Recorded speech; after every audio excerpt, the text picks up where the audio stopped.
Section 2. You will hear a radio broadcast called Focus on the Arts.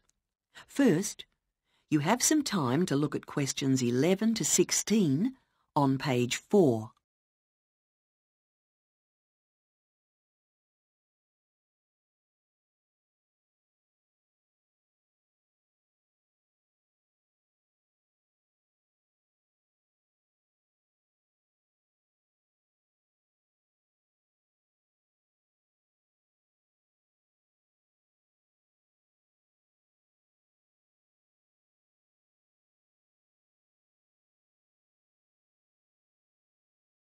Now listen carefully and answer questions 11 to 16.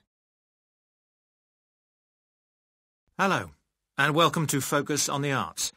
I'm your host, Dave Green, and this is your very own local radio programme. Every Friday evening, we put the spotlight on different arts and culture facilities and look at the shows and events that are on offer in the coming week. And today, the focus is on the National Arts Centre. Now, if you don't already know it yourself, I'm sure you've all heard of it. It's famous throughout the world as one of the major venues for classical music. But did you know that it's actually much more than just a place to hear concerts? The centre itself is a huge complex that caters for a great range of arts.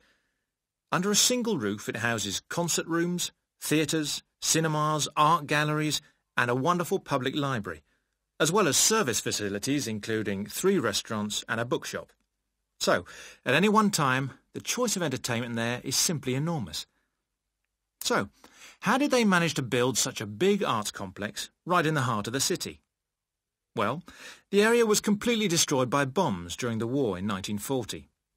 So the opportunity was taken to create a cultural centre that would be what they called the city's gift to the nation.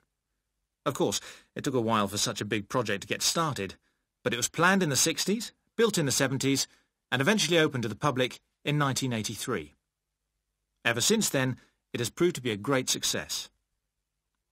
It's not privately owned, like many arts centres, but is still in public hands. It's run by the City Council.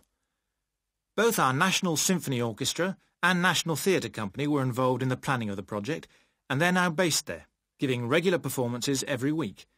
And as the centre is open 363 days of the year, there are plenty of performances to choose from. Before you hear the rest of the broadcast, you have some time to look at questions 17 to 20.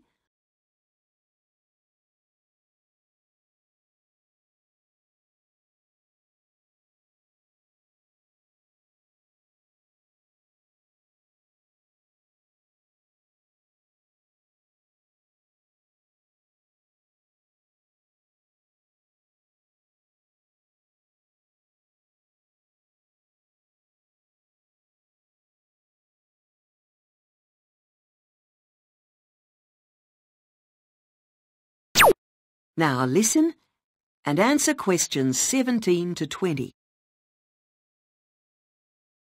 So, to give you some idea of what's on, and to help you choose from the many possibilities, we've made a selection of the star attractions. If you're interested in classical music, then we recommend you go along to the National on either Monday or Tuesday evening at 7:30 for a spectacular production of the Magic Flute, probably the most popular of all Mozart's operas. It's in the Garden Hall, and tickets start at only £8, but you'll have to be early if you want to get them that cheap. And remember, it's only on for those 2 evenings. For those more interested in the cinema, you might like to see the new Canadian film, which is showing on Wednesday evening at 8 p.m. in Cinema 2, and that's called 3 Lives.